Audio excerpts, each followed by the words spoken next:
ಜವಾಹರ್ಲಾಲ್ ನೆಹರೂರವರ ಪುಣ್ಯತಿಥಿ ಇವತ್ತು. ಅವರು ಈ ದೇಶದ ಸ್ವಾತಂತ್ರ್ಯ ಬಂದ ಮೇಲೆ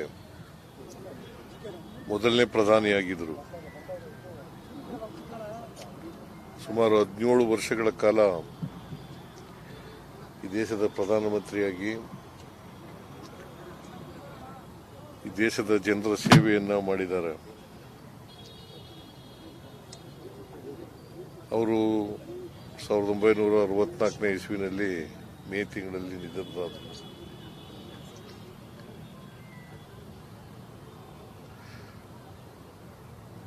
ಅವರ ಪುಣ್ಯತಿಥಿಯನ್ನ ದೇಶಾದ್ಯಂತ ಆಚರಣೆ ಮಾಡ್ತಾ ಇದ್ದೀವಿ. ವಿಶೇಷವಾಗಿ ಕಾಂಗ್ರೆಸ್ ಪಕ್ಷ ಆಚರಣೆ ಮಾಡ್ತಾ ಇದೆ.